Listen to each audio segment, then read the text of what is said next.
వి gold trusted gold buyers. మీరు తాకట్టు పెట్టిన బంగారాన్ని విడిపించి ఈ రోజు ఉన్న మార్కెట్ ధరకు కొనబడును.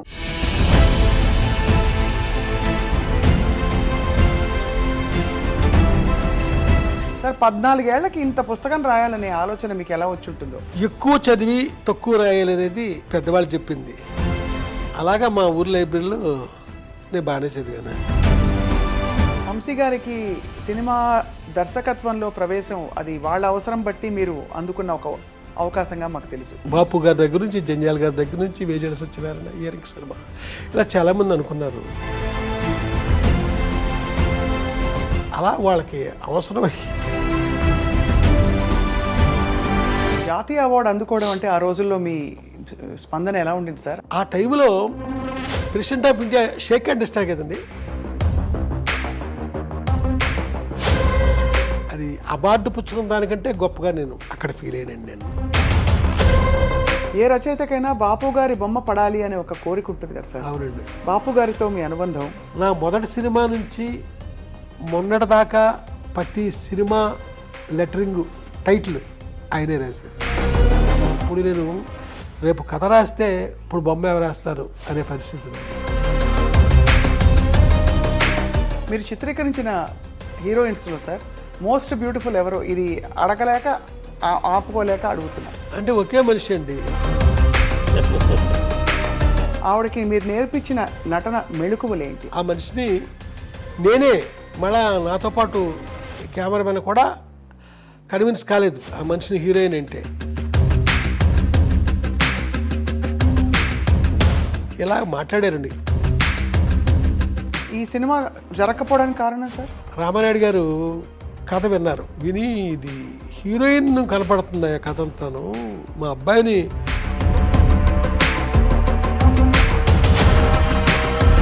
ఇళయరాజా గారితో మీ మొట్టమొదటి పరిచయం, అనుబంధం? ఒక రోజున అన్నాడు కదా ఇళయరాజా గారు, నన్ను పిలిచి ఈ సినిమా ఫైనల్ ప్రోడక్ట్ అని నువ్వు నేను పక్క పక్కనే కూర్చొని చూద్దాంరా అన్నాడు. ఓ రోజుని ఒక పెద్ద డైరెక్టర్ గారు ఒక ఆయన, ఏమయ్యా రికార్డింగ్ జరుగుతున్న కాసేపే అతను పక్కన కూర్చోవాలంటే మాకు చాలా ఇబ్బందిగా ఉంటుంది.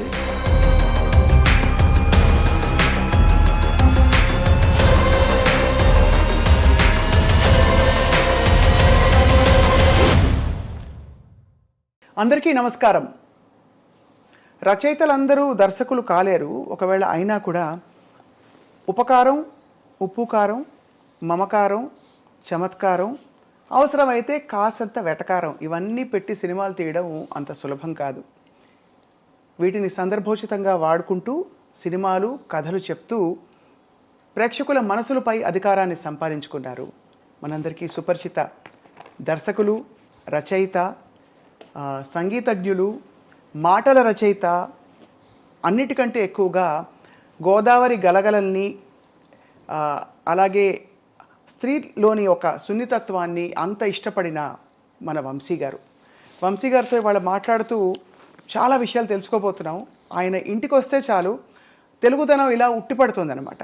వంశీ గారిని పలకరించే ప్రయత్నం ఇవాళ. వంశీ గారు నమస్కారం అండి. నమస్కారం సార్, మీ పుస్తకాల్ని ఒళ్ళో పెట్టుకుని స్ఫూర్తిగా ఇలా మొదలు పెడుతున్నాం. సంచిలో పెట్టుకోకండి వెళ్ళేటోటి. అంతేనా? ఒక్కో కాపీ ఉందా? స్పెసిమల్ లేవా? సో ఇవి ఏనాటివో చాలా 75 అండి. అవును, 76 డేట్లు ఉంటుంది. అప్పటి ప్రింటు, అప్పటి తీరుతెన్నులు. అమ్మో, పుస్తకంలో పేజీ బయటకు వస్తేనే ఎక్కడ ఇది నలిగిపోతుందా అని ఆందోళనగా ఉంది. సార్, 14 ఏళ్లకి ఇంత పుస్తకం రాయాలనే ఆలోచన మీకు ఎలా వచ్చి ఉంటుందో? తెలియదండి. అంటే ఎక్కువ చదివి తక్కువ రాయాలనేది పెద్దవాళ్ళు చెప్పింది. అలాగా మా ఊరు లైబ్రరీలో నేను బాగానే చదివాను.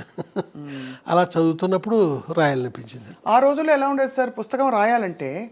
ఇప్పుడు రాయాలంటే పబ్లిషరు వాళ్ళకి నచ్చాలి, ఇలా రకరకాల వ్యవహారాలు ఉంటాయి. ఆ రోజుల్లో మీరు ఏంటి చేత్తో రాసేసుకున్నారా? కలంతో రాసేసుకుని వెళ్ళి చెప్పారా నేను రాశాను ప్రచురించండి అని? నేను రాయడానికి వెనకాల ఒక కథ ఉందండి. అది ఆ కథని నేను ఆల్రెడీ రాశాను, మళ్ళీ ఇప్పుడు చెప్తా. తప్పకుండా చెప్పండి. ఏంటంటే ఒక కథ రాశానండి, దాని పేరు నల్ల సుశీల. ఆ కథ ఆంధ్రజ్యోతిలో ఆనంద దీపావళి కథల పోటీకి పంపించాను, ఆంధ్రజ్యోతికి.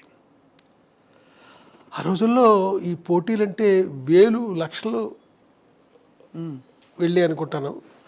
దాంట్లో నాకు సెకండ్ ప్రైజ్ థర్డ్ ప్రైజ్ వచ్చిందండి నా మొట్టమొదటి కథకి. వచ్చేసరికి నా ఆనందం అంత మామూలుగా లేదండి. 250 రూపాయలు చెక్ వచ్చిందండి ఆ రోజుల్లో, పెద్ద అమౌంట్, చాలా పెద్ద అమౌంట్. బో. అయితే మాకు దగ్గరలో అనపర్తి అని ఒక ఊరు ఉంది, అక్కడ స్మగుళ్ళు కూడా అమ్ముతారు ఆ ఊర్లో, దాని ఫేమస్ అనపర్తి. అప్పుడు అక్కడికి వెళ్ళి హెన్రీ శాండిస్ వాచ్ కొనుక్కుందాం అనుకున్నానండి, 125 రూపాయలు. ఇలా అనుకుని ఆనందంతో ఎగిరి గంతులు చేస్తున్నాను. నా లోపల ఒక సీరియస్ పర్సన్ ఉన్నాడు, కానీ బయటికి గలగల ఏదో మాట్లాడుతుంటాను. అలాగా కొంతమంది అపార్థం కూడా చేసుకుంటారు నా లోపల మనిషిని తెలియని వాళ్ళు. ఇలాగా నేను సంబరంగా ఎక్కడ పడితే అక్కడ మాట్లాడుతుంటే ఎవరో కొంతమంది ప్రైజ్ ఇచ్చిందంటే మాటలు కాదు, ఏంటి కదా అని అడిగారండి. గలగలమంటే చెప్పేశాను, ఎక్కడ పడితే అడిగిన ప్రతి వాడికి చెప్పేశానండి. ఎవరో ఒక అతను ఆంధ్రజ్యోతికి ఒక లెటర్ రాశాడు. ఒక రష్యన్ కథ చదివానండి నేను, ఆ కథ ఇది అని క్లుప్తంగా కథ గురించి చెప్తూ, ఇది నా కథ గురించి, మీరు బాగుంది థీము అంటే అనువాదం చేసి పంపిస్తాము, మీకు మీ నుంచి రిప్లై ఎక్స్పెక్ట్ చేస్తున్నాము. అప్పుడు ఆంధ్రజ్యోతికి పురాణం సుబ్రహ్మణ్య శర్మ గారు ఎడిటరు, ఇంద్రగంటి శ్రీకాంత్ శర్మ గారు ఆయనకి అసిస్టెంట్. అంటే ఇంద్రగంటి శ్రీకాంత్ శర్మ అంటే మన కృష్ణ ఉన్నాడు కదా, అవును, మోహన్ కృష్ణ ఇంద్రగంటి, అలాగే కిరణమయ్యి వాళ్ళ ఫాదరు, నాకు గురువు తర్వాత కాలంలో. వాళ్ళు చదివి ఇదేంటి మనం ప్రైజ్ ఇచ్చిన కథ ఇదే కదా అని నా కథ ఆపేశారండి. ప్రైజ్ ఆపేసి నా చెక్కు వెంటనే వెనక పంపమని లెటర్ వచ్చిందండి, మీకు ఇవ్వట్లేదు అని. ఆ తర్వాత నేను అక్కడికి వెళ్ళి నెత్తి నోరు బాదుకుంటే, ఇంత స్టాండర్డ్ ఉన్న కథ ఇంత చిన్న కుర్రోడు రాయడం ఏంటి, నో వీడిని కాపీ కొట్టాడు అని డౌట్ వచ్చింది వాళ్ళకి. ఆ తర్వాత కాలంలో పురాణం సుబ్రహ్మణ్య శర్మ గారు నన్ను పిలిచి, నువ్వే నిజంగా కాపీగానే కొట్టకపోతే నువ్వు ఏమి రాయి, నీ ఫ్యూచర్లో వేస్తానే ఉంటాను నా ఆంధ్రజ్యోతిలో.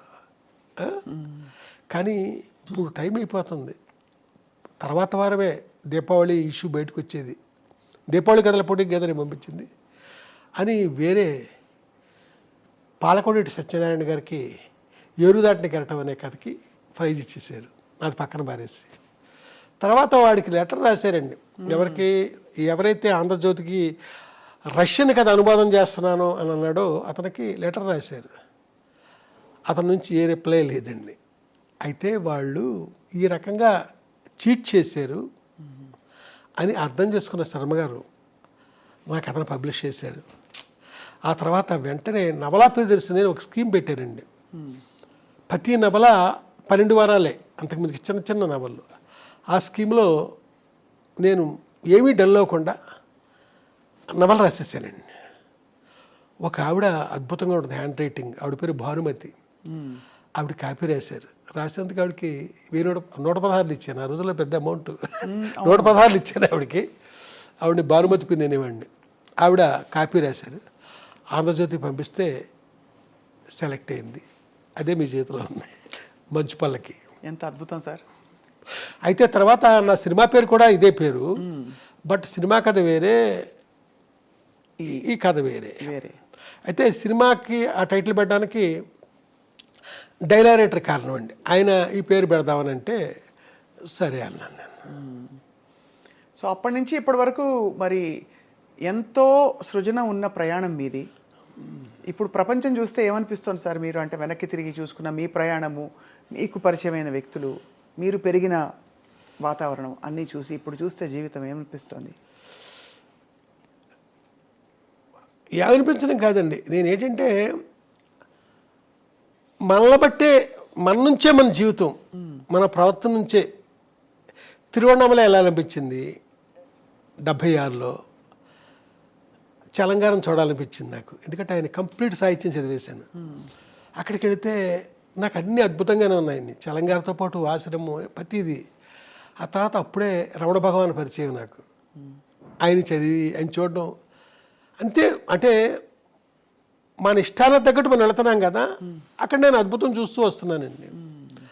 ఇష్టం లేనిది నేను ఎప్పుడు ఎక్కడికి చూడలే. కాబట్టి నాకు ఈ శత్రువులు, నాకు నచ్చని వాళ్ళు తక్కువే. నాకు వంశీ గారికి సినిమా దర్శకత్వంలో ప్రవేశం అది వాళ్ళ అవసరం బట్టి మీరు అందుకున్న ఒక అవకాశంగా మాకు తెలుసు, అంతే కదా సార్? అవునండి, వాళ్ళకి డైరెక్టర్ అనేవాడు ఎవరో ఫిక్స్ అవ్వట్లేదు.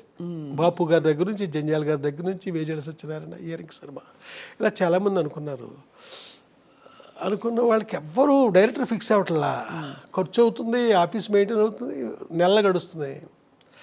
డైలీ మన ఆఫీస్కి వస్తున్నాడు, ఏటో హంగేరియన్ ఫిల్మ్స్ అంటున్నాడు, పోలాండ్ ఫిల్మ్స్ అంటున్నాడు, ఏంటో మాట్లాడుతున్నాడు, టెక్నాలజీ గురించి మాట్లాడుతున్నాడు.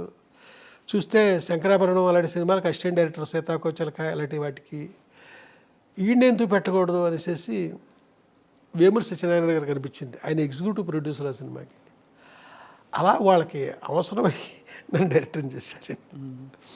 వంశీ గారి సినిమాల్లో అందం అంటే చూసే వాళ్ళ కళ్ళల్లో ఉంటుందని అంటారు, కానీ మీ సినిమాల్లో అమ్మాయి కళ్ళే అందం అని నమ్మిన వ్యక్తి మీరు. ఎందుకు సార్ కళ్ళతో మీకుండే అనుబంధం? తెలియదండి, అలాంటి కళ్ళని మొట్టమొదటి చూసానేమో. అలాంటి కళ్ళు నేను మొట్టమొదట మా ఊళ్ళో చూశానండి. ఒక మనిషి హాస్పిటల్లో నర్సు, ఆ మనిషిని నేను రెగ్యులర్గా చూస్తూ ఉండేవాడిని, అంతే చూడడమే. నాకంటే పెద్ద ఆవిడ. ఓసారి రోజు చూడడానికి వెళ్ళేవాడండి, అతిశైకిల్ వేసుకుని వెళ్ళేవాడిని ఆవిడ చూడడానికి, మా పక్కూరు. ఒకసారి నేను వెళ్ళబోతుంటే ఎవరో ఒక అతను, నువ్వు ఎక్కడికి వెళ్తున్నావు నాకు తెలుసు, వెళ్ళొద్దులే అన్నాడు. అన్నాను, అమ్మాయి చచ్చిపోయింది కదా అన్నాడు. ఆ తర్వాత డల్ అయిపోయింది. నేను మళ్ళీ అలాంటి అమ్మాయిని మద్రాసులో మళ్ళీ చూశానండి. ఆ అమ్మాయే మీ హీరోయినా? అంతే కదా, ఆ అమ్మాయే మీ హీరోయిన్. నేను పరిచయం చేసిన హీరోయిన్, అంటే నా సెకండ్ ఫిల్మ్లో హీరోయిన్. అసలు జాతీయ అవార్డు అందుకోవడం అంటే ఆ రోజుల్లో మీ స్పందన ఎలా ఉండింది సార్? అంటే ఎవరు ఊహించని ఒక పరిణామం, గొప్ప చిత్రంగా ఇప్పటికీ తెలుగు చిత్రాల జాబితాలో నిలిచిపోయిన చిత్రం. ప్రెసిడెంట్ ఆఫ్ ఇండియా ఆ జాతీయ అవార్డుల ఫంక్షన్కి వాళ్ళ పిఎస్ ఎవరో 2 hours టైం ఎంత ఇస్తారండి మనకి. ఈ లోపల ఈ అవార్డు విన్నర్స్ అందరూ ఆ అవార్డు తీసుకోవడం అంతా జరగాలండి. దానికి ఏం చేస్తారంటే అందరికీ తెలుసున్నది, రిహార్సల్ చేస్తారండి ముందు. అవును, ఇది కూడా అవును, గతంలో చెప్పారు మీరు. అవును, అలా చేసినప్పుడు ప్రతిదీ కౌంటేనండి. ఇన్ని అడుగులు నడుచుకుంటూ వెళ్ళి ఆ అవార్డు తీసుకుని ప్రెసిడెంట్ ఆఫ్ ఇండియా దగ్గర షేక్ హ్యాండ్ తీసుకుని జనం కేసి ఇటు తిరిగి నవ్వుతూ అప్పుడే ఫోటో తీస్తాడు, స్టిల్ ఫోటోగ్రాఫర్. నడుచుకుంటూ కిందకి దిగిపోవడం టైం ఉంటుందండి, అదంతా కౌంట్ చేస్తారంతా. ఆ టైంలో president of India shake hand ఇస్తారు కదండి, ఎక్కువసేపు పెట్టి చేయనాక నన్ను పట్టుకొని, అది నేను మర్చిపోవాలని గొప్ప ఫీల్ నాకండి. గట్టిగా నొక్కుతూ ఎక్కువసేపు ఆ షేక్ హ్యాండ్ అవడం అనేది జరిగింది. అది అవార్డు పుచ్చుకున్న దానికంటే గొప్పగా నేను అక్కడ ఫీల్ అయ్యానండి. నేను అది నేను ఇదివరకు చెప్పినదే, ఇది మళ్ళీ చెప్పబుద్దేసేది ఇది. అవునవును, నిజమే. ఎందుకంటే సార్ ఆ రోజుల్లో జాతీయ అవార్డు మీ సమకాలీకులు చాలామంది ఇంకా ఎంతో అనుభవం ఉన్న వ్యక్తులు ఉండగా మీ చిత్రానికి రావడం అంటే విశేషం కదా సార్, చాలా విశేషం. ఆ ఫిల్మ్కి 4 అవార్డులు వచ్చినాయండి. Best editor, best female singer Janaki గారికి, వెన్నెల్లో గోదానందం పాట, best regional film, best production, అలాగా 4 అవార్డులు వచ్చినాయి. సార్ ఈ చిత్రంలో మీ హీరోయిన్ అంటే పాత్ర గురించి మాట్లాడుతున్నాను. సరే, ఆ పాత్రని ఎంతో ధైర్యవంతురాలిగా మీరు ప్రవేశపెట్టి, ఆ ధైర్యవంతురాలు అన్ని ఎదురీది పరిస్థితులకి సవాళ్ళను ఎదుర్కొని నిలబడ్డ గట్టి మనిషి, ఎంత సున్నితత్వం ఉన్నా. కానీ చివరిలో ఆవిడ ఆత్మహత్య యత్నానికి దానికి కారణం ఏంటి సార్? దాన్ని ఎలా జస్టిఫై చేసుకున్నారు మీకు? అలా కాదండి, అది మహల్లో కోకిల అని నేను రాసిన నవల. అవును, ఆ నవల్లో ఆ ముగింపు అది వేరే అండి. ఇది సినిమాకి వచ్చేసరికి ప్రొడ్యూసర్ గారు ఇలాగే ట్రావెల్ అయితేనే సినిమా బాగుంటుంది. సినిమా ఇది, నవల నీ ఇష్టానికి నువ్వు ఎలా రాసుకున్నా నాకు అనవసరం. నవల్లో ఇద్దరు చనిపోతారండి, అలాగా నేను చేశాను, సినిమాకి అలా వద్దు అన్నారు ఆయన. దాంతో నేను వేరే విధంగా ట్రావెల్ కావాల్సి వచ్చింది. మీ స్త్రీ పాత్రలకి స్ఫూర్తి ఏమిటి సార్? అందమా, ధైర్యమా, అన్నీ కలగలిసి ఉండడమా, బహుముఖ్యంగా ఉండడమా, ఏమిటి సార్ మీకు స్ఫూర్తి? స్ఫూర్తి పెట్టానండి, చలంగారు సాహిత్యం నా బాల్యంలో నేను చదవడం. అవును, అంతమించిగా నేనేమి చెప్పను. చలంగారు సంపూర్ణంగా, చలంగారు సాహిత్యం అంటే సాహిత్యం మొత్తం చదివేశాను నేను. అలాగే చలంగారు తర్వాత లత, బుచ్చిబాబు, వీరందరిది కూడా చదువుకుని నేను మద్రాసు వెళ్ళానండి.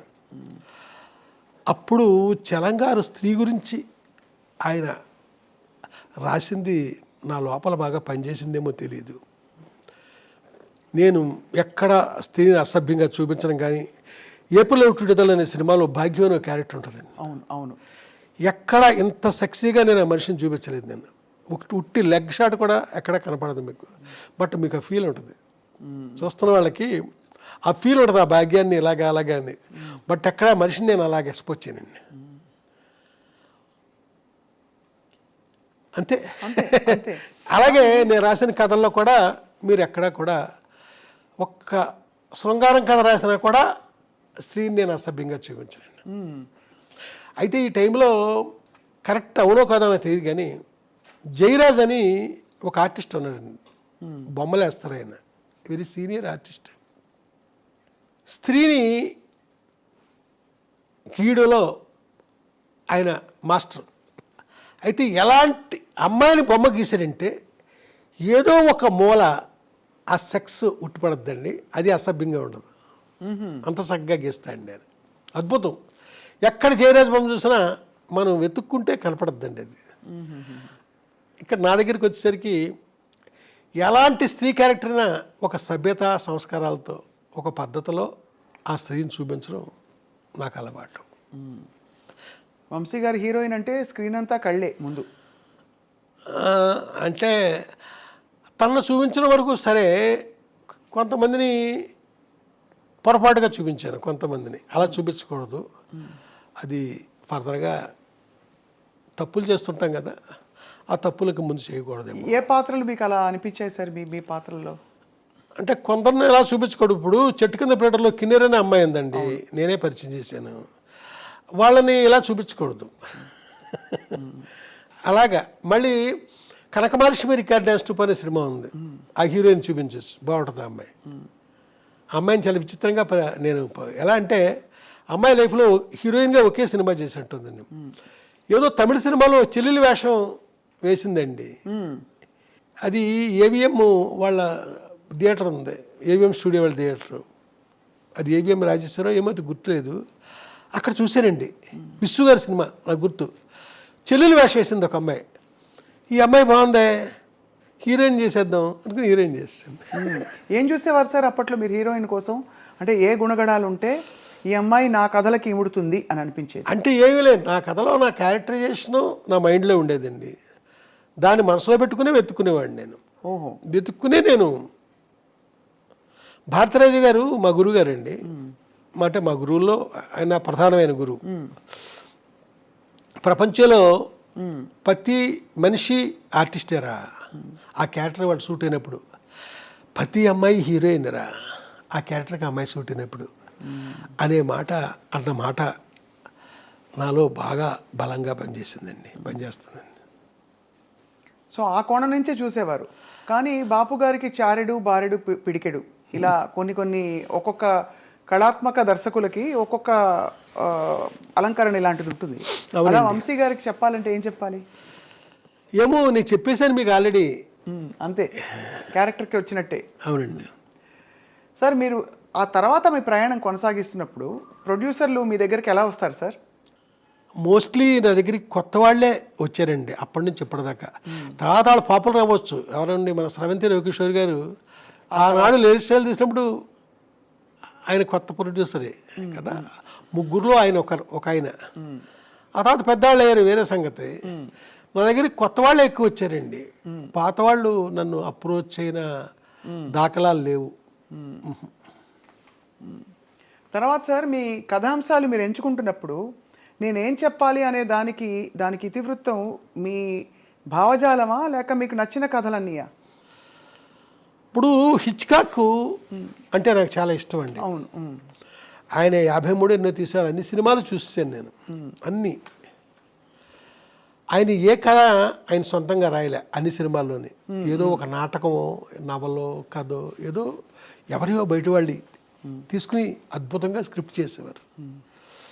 ఆయన నాకు ఒక ఇన్స్పిరేషన్ అండి. ఏది నా సొంత కథే ఉండాలని అనుకోను. ఇప్పుడు చెట్టు కింద ప్రేటర్ అనే సినిమా ఉంది, అదొక మలయాళం ఫిల్మ్ అండి. దాంట్లో చాలా సీరియస్గా ఉంటాడు హీరో మమ్ముట్టి, హీరోయిన్ ఉండదు ఆ కథలో. కామెడీ అనేది ఎక్కడ లేదండి, మొత్తం సీరియస్గానే ఉంటాడండి. ఆ సినిమా మలయాళంలో పెద్దగా ఆడిన ఇది కూడా లేదు.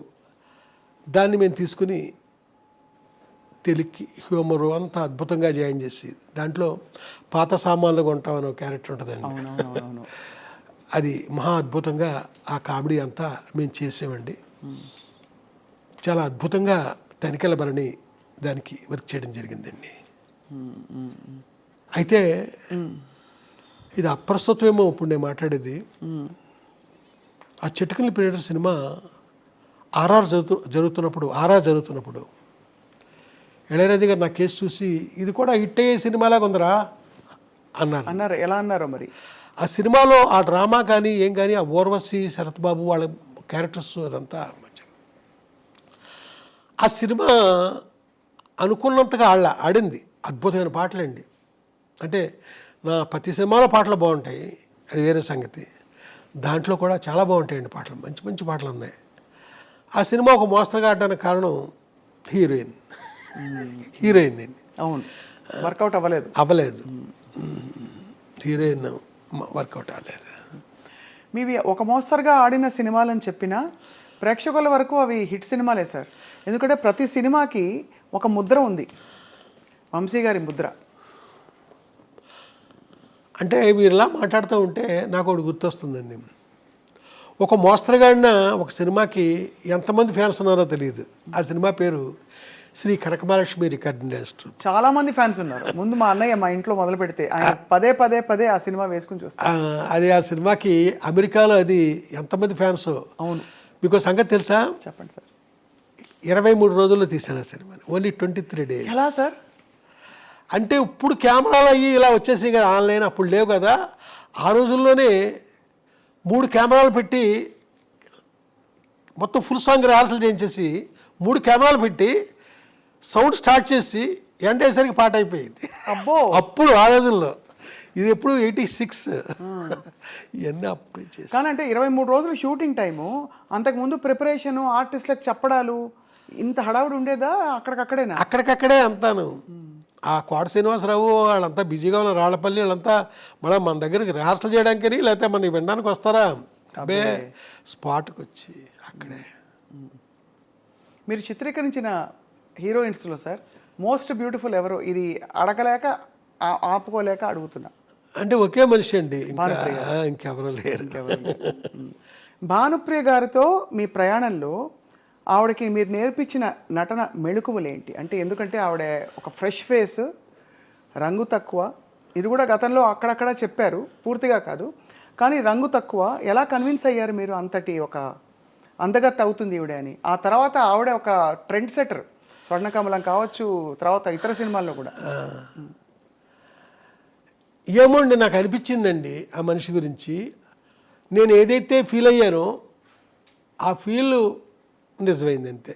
ఆ మనిషిని నేనే మళ్ళా నాతో పాటు కెమెరామెన్ కూడా కన్విన్స్ కాలేదు ఆ మనిషిని హీరోయిన్ అంటే.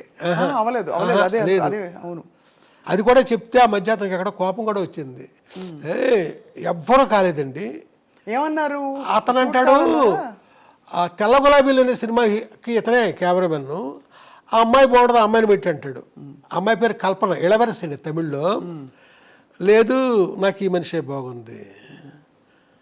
ఆ తర్వాత కొంతమంది మొన్న సినిమా ఒక మోస్తరుగా ఆడింది, ఇది ఇదేదో బంగారు లాంటి ఛాన్సు, శంకరాభరణం తీసిన కంపెనీ వాళ్ళు ఇచ్చారు నీకు ఛాన్సు, దీన్ని సద్వినియోగం చేసుకో. ఏంటి ఆ నల్లటి మేడుగుడ్లు దాన్ని పట్టుకుని విశాల నేత్రలు అంటావేంటి, ఇలా మాట్లాడారండి కొంతమంది. నాకు ఆ అమ్మాయే బాగుంది. అయితే ప్రొడ్యూసర్స్ వాళ్ళు బాగుందన్నానికి కారణం ఏంటంటే 7 స్టార్స్ కలర్ ల్యాబ్ అని ఉస్మాన్ రోడ్లో ఘంటసాల గారి ఇంటి దగ్గరలో ఉందండి. అక్కడ పెద్ద పెద్ద ప్రింట్లు ఏం చేశానండి. ఈ అమ్మాయి ఫోటో సెషన్ పెట్టి స్టిల్స్ తీశాను కదా, ఆ పెద్ద ప్రింట్లు వేసాను, వేయించి ప్రొడ్యూసర్ గారి ఇంట్లో పెట్టానండి. ఓ రోజున విశ్వనాథ్ గారు ఏదో పనుండి వచ్చారు అక్కడికి. ఆయనకి ఏది నాయసారు భార్య జయలక్ష్మి గారు, డైరెక్టర్ గారికి చూపిద్దాం, వంశీ అమ్మాయి బాగుంది అంటున్నాడు కదా, ఆయన ఏమంటారు అంటే మొత్తం అంతా తిరిగేసి నాకేసి బాగున్నాయి అన్నారు ఆయన. ఒకసారి ఆ మాట ఆయన అనేసరికి వాళ్ళ ఇంట్లో వాళ్ళంతా థ్రిల్ ఆవిడ తలుపైన కాలండి మా నాగేశ్వర గారి భార్య, ఆ అమ్మాయికి కొంచెం మెల్ల అనుకుంటానండి అంతే. మెల్ల అయితే అదృష్టం కదా అని వెళ్ళిపోయారు. ఓహో, అంతేనండి, అక్కడతో సెట్ అయిందండి. ఆ తర్వాత ఆ సినిమా తర్వాత బిజీ అయింది తను. సితార్ తర్వాత నేను అడిగాను, బిజీ అయ్యట కదా నువ్వు అని. ఏం బిజీ, మోడర్న్ డ్రెస్లో ఉన్న క్యారెక్టర్లు ఎవరు ఇవ్వట్లేదు అంది. అప్పుడు అన్వేషణలో తన్ని మోడర్న్ డ్రెస్సులతో చూపించారు. మీరు ఓహో అద్భుతం. చూపించేసరికి అక్కడి నుంచి ఈ చిరంజీవి గారి సినిమాలు అయితే, కృష్ణ గారి సినిమాలు, శోభనబాబు గారి సినిమా, ఇలాగా గువ్వా గోరింకతో మొదలుకొని అసలు ఒక స్టెప్, అన్ని స్టెప్పులు, అన్ని డ్రెస్సులు. ఆ తర్వాత సినిమా ప్రేమించి పెళ్ళాడు. ఇలాగ మీలాగ శారీ కట్టుకుని చక్కగా పెద్ద బొట్టు అక్కడే మొదలైంది ఆ సినిమాతోనే, పెద్ద బొట్టు. అలాగా ఆ సినిమాలో చూపించారండి. ఆ తర్వాత క్లాసికల్ డ్యాన్సర్గా ఆలాపన, అదే ఆఖరి ఫిల్మ్ ఆవిడతో.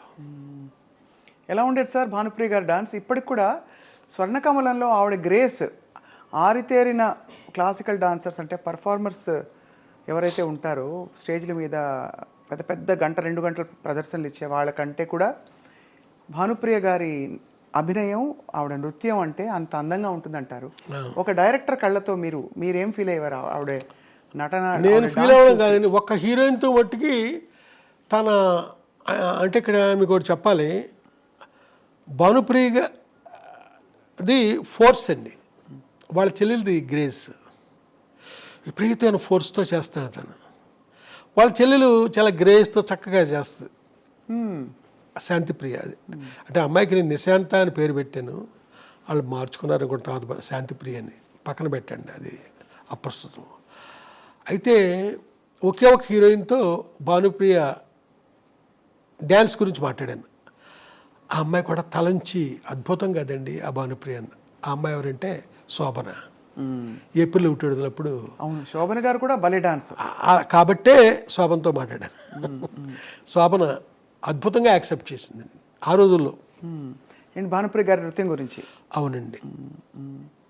శాంతిప్రియ గారు గ్రేస్ అంటే ఏమిటి సార్, అర్థం ఏంటి మీకు? ఆ గ్రేస్ ఫోర్సును అయ్యో 2 షాట్లు చూపిస్తే మీకు ఎక్స్ప్లెయిన్ చేయగలను, మామూలుగా నోటితోనే చెప్పలేనండి. అంటే భానుప్రియ గారి ఆవిడ బాడీ లాంగ్వేజ్లోనే ఒక ఫోర్స్ ఉందండి. ఆ చెల్లెలు చాలా గ్రేస్గా, గమాత్తుగా, నవరంగులో ఆవిడలాగా అలాగా ఆ అమ్మాయి ఆడద్దండి. అందులో ఒక లాలిత్యం, ఇందులో ఒక రకమైన గగురుపాటు, రెండు. కానీ ఏదేమైనా సార్ భానుప్రియ గారు, వంశీ గారు భానుప్రియ గారిపై చిత్రీకరించిన పాత్రలు, యాంగిల్స్ కావచ్చు, ఫ్రేమ్స్ కావచ్చు, అది ఒక నిజంగా ఒక పెయింటింగ్లా ఉంటుంది సార్. ఆ తర్వాత తను ఇంకొక సినిమా నెక్స్ట్ చేయడం జరగలేదు. ఆ సినిమా పేరు గాలికొండపురం రైల్వే గేట్. దాంట్లో లతా మంగేష్కర్ గారు 3 పాటలు పాడారండి. ఒక పాట నేను మా ఇళయరాజా గారు రాశాం, అంటే పల్లవి ఆయన రాశారు, చరణాలు నేను రాశాను. ఇంకొక పాట మహర్షి సినిమాలో కొత్తతనే ఛాన్స్ ఇచ్చాను, అద్భుతమైన పాట, సుమం ప్రతి సుమం సుమం. అయ్యో చాలా బాగా, ఏం పాట సార్ అది మా ఫ్రెండ్తో రాయించాను, అదే ఫస్ట్ ఛాన్స్ అండి. అది ఆయనతో 2వ పాట రాయించాను, 3వది వేటూరు గారు ఎవరో రాసినట్టున్నారు.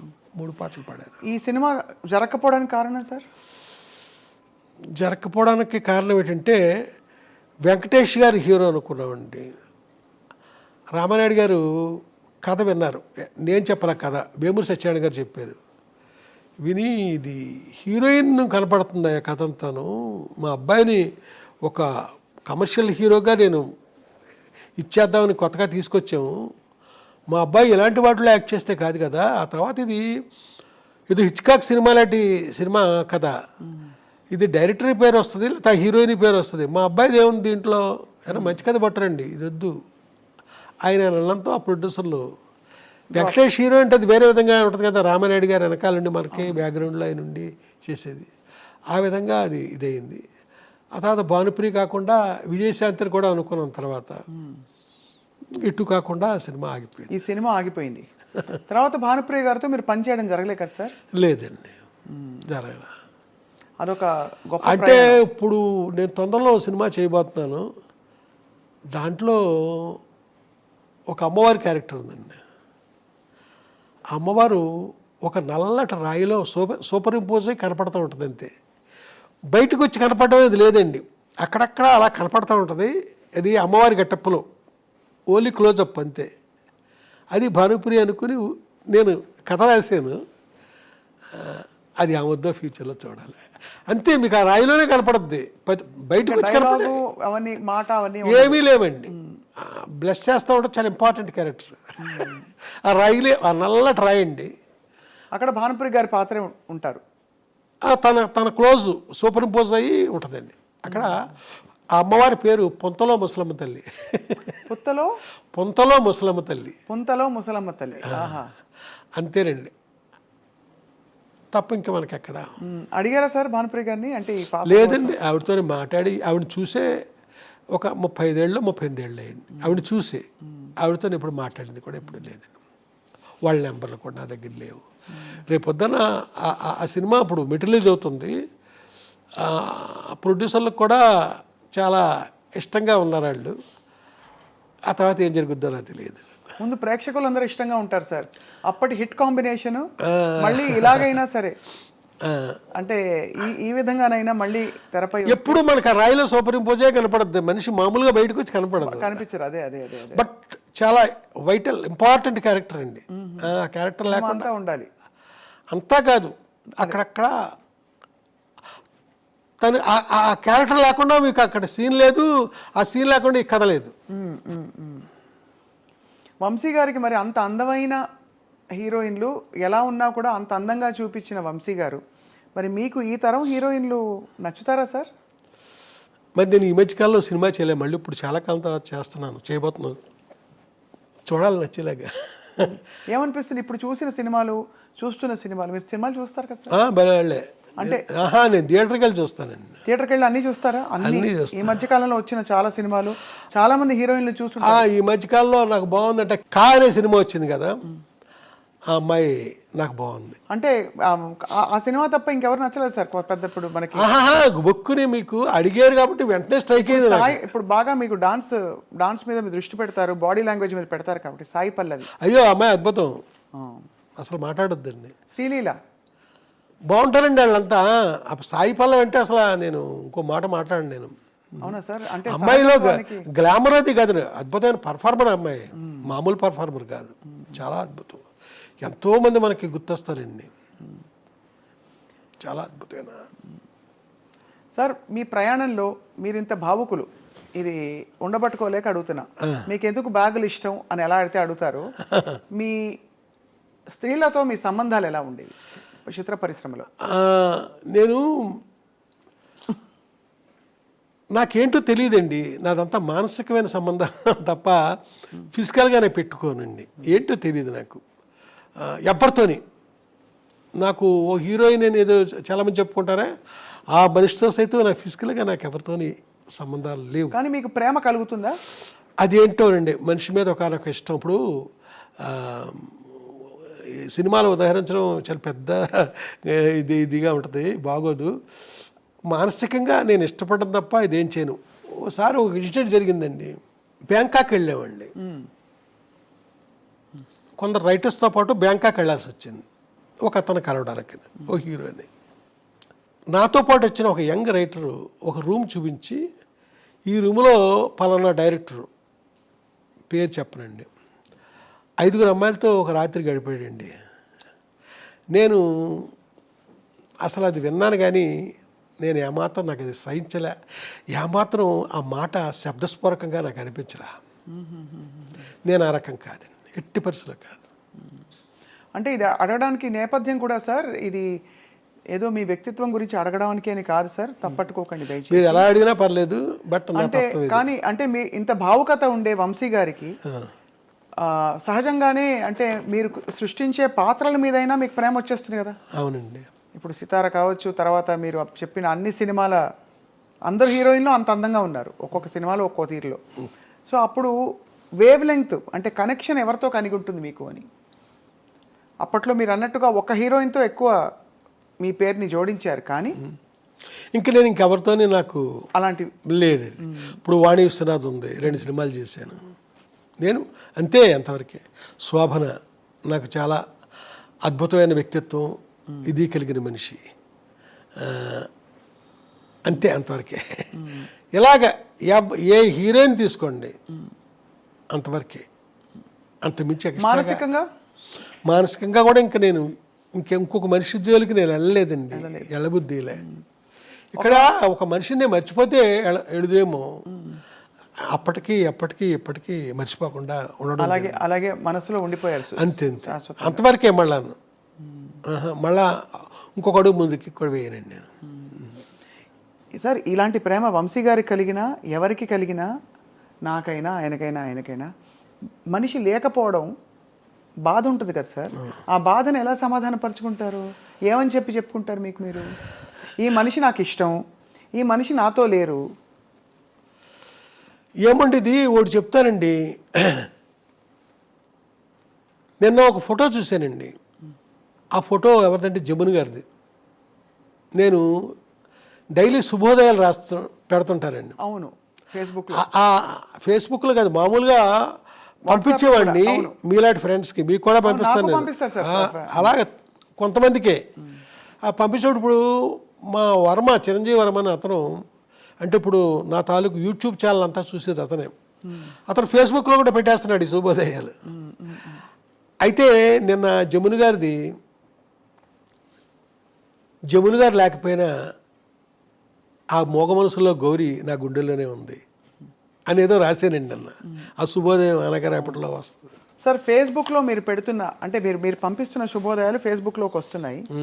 అందులో సరే జమున గారిది పెట్టడం ఒక ఎత్తు అయితే, ఒక రొట్టె ముక్కలు అమ్ముకునే ఒక ఫోటో పెట్టి అక్కడ తమిళంలో ఒక ఏదో రాసి ఉంటే దానికి అంత స్పందన రావడం ఏంటి? వీళ్ళు మళ్ళీ మా పసలపూడి రావాలి అని చెప్పి వచ్చే రామారావు అని మీరు రాశారేంటి అనే ఒక ప్రశ్నకి ఏం చెప్తారు సార్? ఏమైందంటేనండి, చాలామంది వేరే విధంగా రియాక్ట్ అయ్యారండి.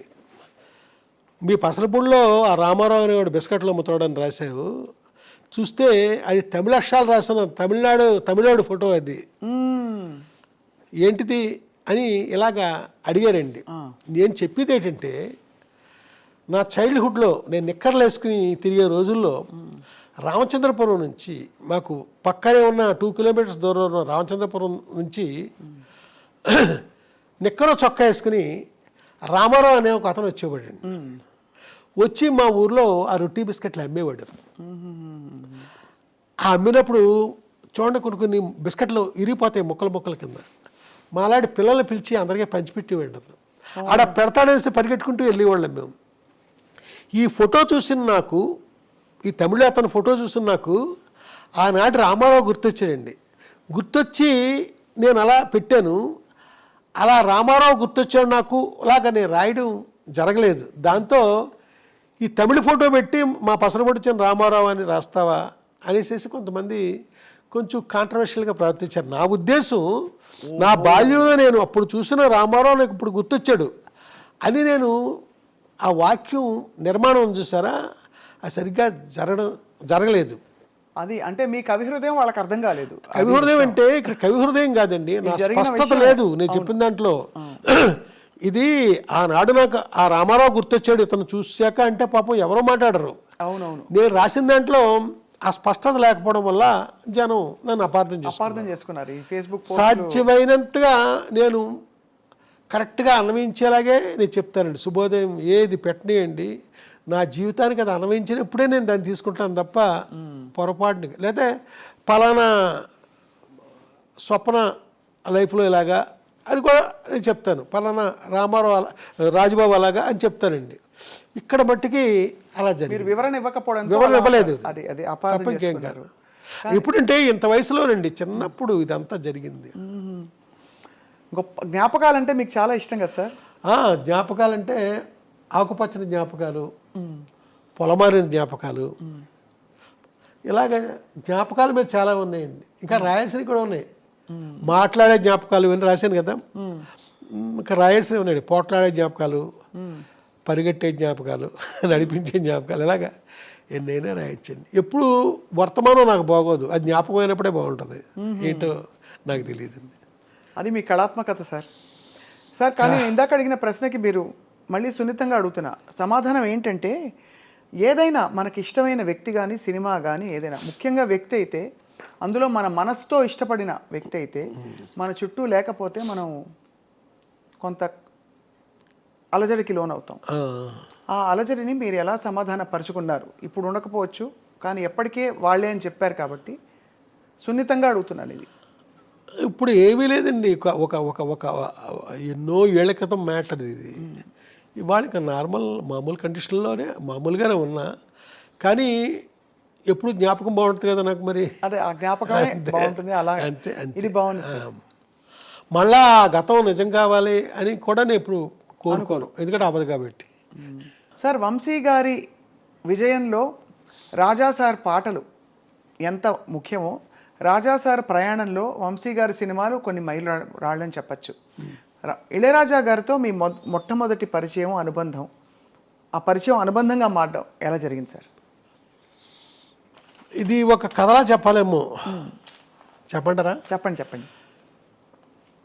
సితార్ సినిమాలో డైలాగ్ చాలా తక్కువ ఉంటుందండి, సైలెన్స్ ఎక్కువ.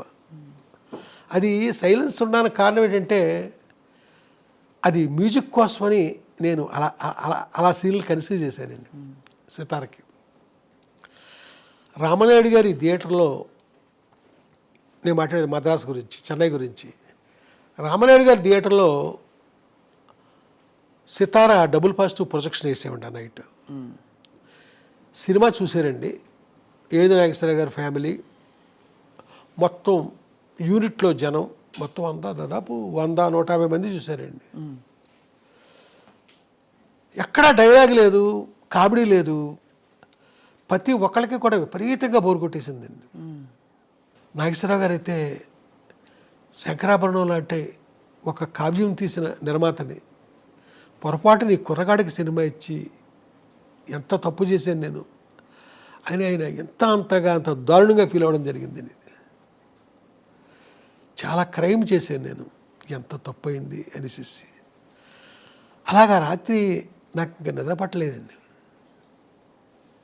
అప్పుడు స్మోక్ చేసేవాడు, తెక్కాల్చేసాను సిగరెట్లు. అప్పుడెప్పుడో, ఇప్పుడు ఏమీ లేదు, చాలా ఏళ్ళు అయింది, 25 ఏళ్ళు అయింది, 30 ఏళ్ళు అయింది మానేసి. చాలా డిప్రెషన్కి వెళ్ళిపోయానండి, ఏం చేయాలి అని. నెక్స్ట్ డే ఇళయరాజా గారు చూస్తున్నారు, ఆర్ఆర్ కోసం ముందు ఆయన చూస్తారు సినిమా. చూశాక ఇన్ఛార్జికి చెప్తారు, స్పెషల్గా ఇన్స్ట్రుమెంట్లు రావాలి అంటే 1 వేళ కాదు 3 వేళలు కావాలి ఇలాంటివి. అప్పుడు చెప్తారు 2 ఫ్లూట్లు ఇలాగే చెప్తారండి, సరోద్దు చెప్పు, షహానాయ్ పిలువు, ఇలాగా చెప్తారండి ప్రొజెక్షన్ నుంచి బయటకు వచ్చాక. ఆ మధ్యాహ్నం మళ్ళీ డి రామానాయుడు గారి స్టూడియోలోనే, అదే థియేటర్లోనే చెన్నైలో ప్రొజెక్షన్ ఇళయరాజా గారు చూస్తున్నారండి.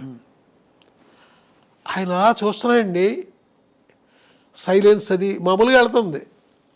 ఇంటర్వ్యూలు అయ్యాక డైరెక్టర్ ఎక్కడా అన్నాడు ఆయన. అనేసరికి ఏడు నాగేశ్వరరావు గారు ఎక్కడెక్కడ ఉంటాడులేండి, ఏంటి ఇలా రాయ్యా, నా అక్కడికి ఉన్నాను మూల వచ్చి అతను పక్కన కూర్చోబెట్టుకున్నాడు నన్ను. మొత్తం సినిమా చూశాక ఇన్నాళ్ళకి నేను అద్భుతంగా పనిచేయడానికి ఒక సినిమా దొరికింది నాకు, చెప్తాను దీనిపైన రేపటి నుంచి అని కానికి వెళ్ళిపోయాడండి. ఒక్కసారి ఏదైనా బుర్ర పని చేయలేదు, నన్ను పిలిచి సరేట్లాగే చెప్తాను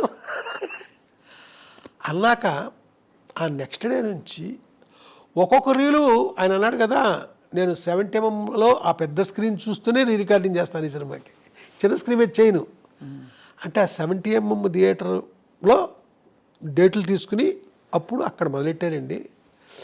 ఒక్కొక్క రోజుని ఒక్కొక్క రీలు ఈయన ఆర్ఆర్తో నిండుతుంటే సినిమా ఎక్కడికో పోతుంది. అలాగా ఒక రోజున అన్నాడు కదా ఇళయరాజా గారు, నన్ను పిలిచి ఈ సినిమా ఫైనల్ ప్రోడక్ట్ని నువ్వు నేను పక్కనే కూర్చొని చూద్దాంరా అన్నాడు. అంటే నన్ను ఎంత ఇష్టపడ్డాడో చూడండి. అలాగా ఆ సినిమాతో ఆయనకి దగ్గర అయ్యారండి. నెక్స్ట్ ఆ సితార్ తర్వాత పూర్తి కాంట్రాస్ట్ సినిమా ఇంకోటి చేశాను, అన్వేషణ. అబ్బా, అన్వేషణ సహజంగా ఇళయరాజా గారు ఆర్ఆర్ 4:7-9 అంటే మార్నింగ్ 7 గంటల నుంచి రాత్రి 9 గంటల దాకా 4:7-9 ఆర్ఆర్ అయిపోద్దండి. ఆయన 8:7-9 చేసిన టైటిల్స్ మిగిలిపోయినాయి. అవట్లా అంత ఆర్ఆర్ ఉందండి. ఆ సినిమా చూస్తూ చేస్తున్నాడు మ్యూజిక్. ఏనాడు పక్కనే ఉంటాను కదా, ఇలాగుంది అలాగుందని ఏమీ మాట్లాడలా, అద్భుతం జరిగిపోతుంది అక్కడ తెర మీద చూస్తూ. దాని తర్వాత ఆ సినిమా హిట్టు అది మొత్తం అంతా జరిగిపోయింది అద్భుతంగా. అసలు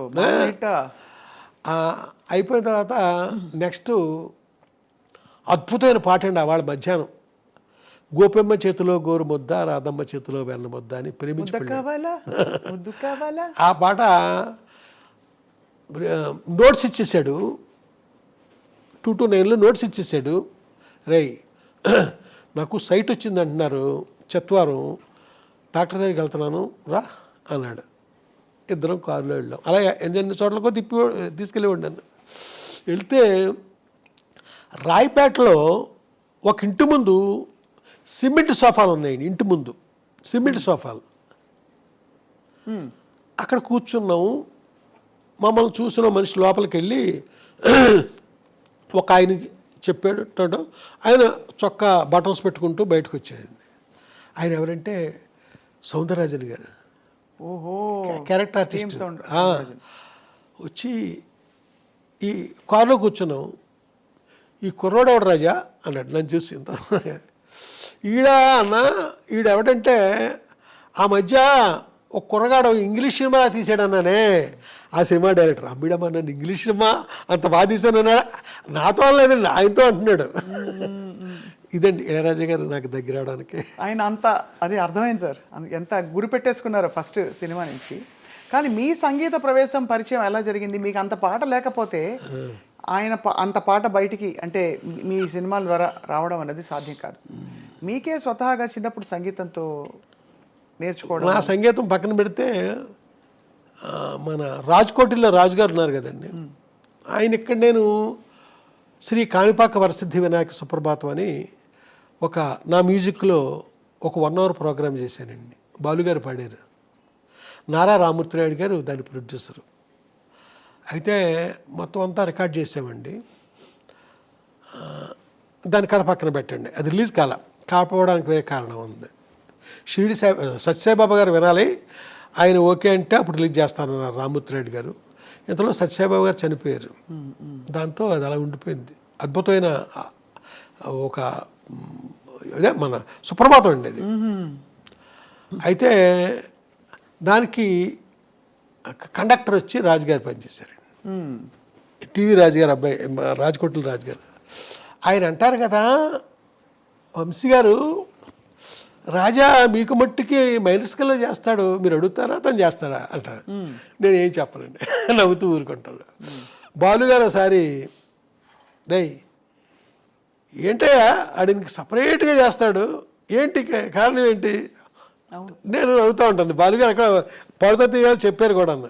అలాగే రాజాగారు ఆయన నవ్వుతూ ఉంటాడు. ఓసారి రాజుగారు ఏంట్రా నీకు నేను సపరేట్గా నీకేదో చేస్తానన్నారట అందరూ అని అడుగుతాడండి. నేను ఓ రోజుని ఒక పెద్ద డైరెక్టర్ గారు ఒక ఆయన, పేరు అనవసరం, ఏమయ్యా రికార్డింగ్ జరుగుతున్న కాసేపే అతను పక్కన కూర్చోవాలంటే మాకు చాలా ఇబ్బందిగా ఉంటుంది. నువ్వు ఎప్పుడు ఇక్కడే ఉంటావు నువ్వు. అతను మధ్యాహ్నం అతని క్యారేజీలోనే తింటాడు, అతనితో పాటే తింటావట, అతనితో పాటే టీ కాఫీలు తాగుతావట, ఇక్కడే ఉంటావు. నీకోసం ఏ ప్రొడ్యూసర్ వచ్చినా ఎత్తుక్కుంటే ఇక్కడికే రావాలి. ఏంటి మాకు ఆ కాసేపే కొంచెం ఇబ్బందిగా ఉండదు అతనితో అన్నారు ఆయన. తెలియదు సార్, నేను రాకపోతే తానే కబురు చేస్తాడండి రమ్మని. మరి అందరం నచ్చమండి ఆయనకి, అదే కదా మాకు. మరి ఎందుకో నచ్చుతారండి. మీకు ఇచ్చిన పాటల్లో కూడా sir variety. First of all అన్వేషణ అంతా కూడా ఒక రాగం ప్రధానంగా సాగిన కంపోజిషన్ కీరవాణి. సని రప మగరి సని ఇదే స్కేల్తో దాదాపు మనకి ఆర్ఆర్స్ కావచ్చు, చాలా పాటలు ఇవన్నీ కూడా అక్కడ ఇమిడిపోయాయి. ఒక మూడ్ వచ్చేస్తుంది. అన్వేషణ అనగానే అవి ఆ స్వరాలు వచ్చేస్తాయి. ఇదంతా ఎవరి కూర్పు సార్ ఇది? అంటే మీరు కూర్చుని మాట్లాడుకునేవారా అన్వేషణ? మరి కాదా, నాకు మీ ఇద్దరే ఉంటామండి. మర్చిపోయాను, కంపోజింగ్ అప్పుడు ఇంకెవరో పక్కన ఎవరో ఉండకూడదండి. నాకు అర్థమయ్యి ఇంకెవరినే ఉండనిచ్చాడు. మీ ఇద్దరమే. ఏం పడ్డా, తను ఏం తిట్టినా, నాకు ఏం గొడవ చేసినా తనకి ఈ రాగాల పేర్లే చెప్పకూడదండి తన దగ్గర. నేను నా ఇష్టానికి నేను ప్రవర్తిస్తాను తన దగ్గర. మొత్తానికి నాకు కావలసిన అవుట్పుట్ వచ్చేదాకా నేను వదలనండి. మీరు ఆశ్చర్యపోతారు, ఒకనొక పీరియడ్లో ఇళయరాజా గారు మీకు సినిమాకి 5 పాటలు అంటే 5 ట్యూన్లు ఇచ్చేవాడండి. 5 పాటలు అంటే 5 ట్యూన్లే, 6 ట్యూన్లు ఇవ్వడం జరిగింది కాదు. నేను ఒక సినిమాకి 100 ట్యూన్లు చేయించాను. ఏ సినిమా సార్? 100 ట్యూన్స్ ఒక సినిమాకి. అలాగా నాది వేరే అండి. 100 ట్యూన్లు ఏ సినిమాకి సార్? ఒక సినిమాకి చేయించాను నేను. ఓహో, ఒక సినిమాకి. ఎలా అంటే ఒక ట్రిప్ కాదండి, 5-6 సార్లు కూర్చున్నాం. ఆ తర్వాత మా కంపోజింగ్ ఎప్పుడు కూడా చెన్నైలో చేసేవాళ్ళం కాదండి. తమిళనాడు లోపల అడుగుల్లో ముఖ్యంగా ఎక్కడెక్కడో అలాగ ఆయన కూడా తిరుగుతూ లేకపోతే తిరువన్నమలై రమణాశ్రమంలోనో అక్కడ ఆయన కాటేజ్ ఉందండి, ఆశ్రమంలో. ఇలాగా అంటే ఎందుకు 100 చేయించా? ఆయన సంగీతం అంతా అమృతం. రాజా సార్ సంగీతం అంటే అమృతం, ఇలా పట్టుకోవాలి దోసిట్లో. అలాంటిది వంశీ గారికి అది ఇవ్వడలేదంటే కారణం ఎలా అంటే కథాంశానికి నాకు నచ్చితే నా ముఖంలో రియాక్షన్ ఒక రకంగా ఉంటుందండి. నా ముఖంలో సరైన రియాక్షన్ రాక తను చేస్తానే ఉంటాడు. మీ సంగీత ప్రయాణం చెప్పలేదు సార్. మీరు చిన్నప్పుడు ఏమైనా నేర్చుకున్నారా? ఏదో అండి, స్థారీపులకు న్యాయంగా. మరి మీరు కంపోజర్ ఎలా అయ్యారు? ఏదో అది కూడా ఏదో అండి. బట్ నేనే మొత్తం బ్యాక్గ్రౌండ్స్ అవి ఉంటాయి కదా, మొత్తం A to Z మొత్తం నేనే. కండక్టర్ నివుడు వెనకాల ఆ కార్డ్స్ అదంతా చూసుకోవడం తప్ప మెలోడీ అంతా నేనే కంపోజ్ చేస్తాను. అన్ని సినిమాలకి? నేను చేసిన ప్రతి సినిమాలో మెలోడీ అంతా మీరే? అసహా మొత్తం మ్యూజిక్ బ్యాక్గ్రౌండ్స్ ఎవ్రీథింగ్ నేనే చేస్తానండి. మీరే చేస్తారు సార్. ఏకాంత వేళ పాట గమ్మత్తుగా అది ట్రైన్లో వెళ్తుండగా చేశాడండి. తెల్లవారుజాముని రైలు వెళ్తుందండి. అప్పటికి ఏసీ లేదనుకుంటానండి, ఫస్ట్ క్లాసే ఏసీ. ఇద్దరం కూపేలో ఉన్నామండి. నేను రాత్రిపూట పడుకున్నాను, లేచిపోయానండి. లేచిపోయేసరికి అప్పటికే తను దూరంగా ఏదో ఒక పాత కోటను చూస్తున్నాడండి, మంచులో కనబడుతుంది. నాకు గుర్తు, రే చూడటు టిప్పు సుల్తాన్ కోట అన్నట్టు గుర్తు. నాకు ఏరియా గుర్తు లేదండి.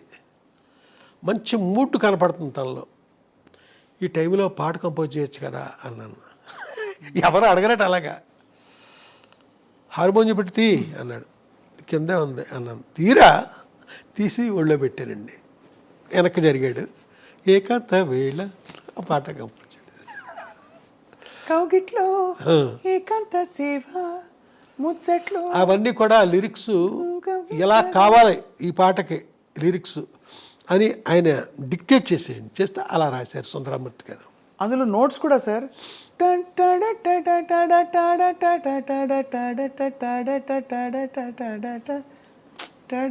అసలు ఆ కాంబినేషన్సే అన్ని హస్వాషాలు మనసుని హత్తుకుంటాయి. దీర్ఘాలు కూడా ఉంది అనుకోండి. అవును.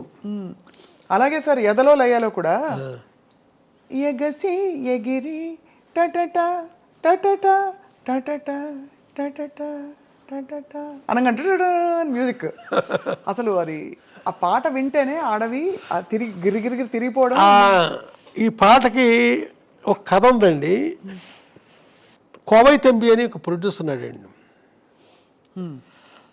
అతను ఏ సినిమా చేసినా సూపర్ డూపర్ హిట్ పాటలు అన్నీ ఇళయరాజా గారే, ఇంకెవ్వరు కాదండి. ఒక పీరియడ్ అలా సాగింది. ఆయన థియేటర్లోకి వచ్చాడండి. ఇది ఆర్ఆర్ జరుగుతూ ఉండగా థియేటర్లోకి వచ్చాడు. వచ్చి ఇప్పుడు మీరు పాడారే ఆ పాట వస్తుందండి స్క్రీన్ మీద. అలా ఉండిపోయాడండి.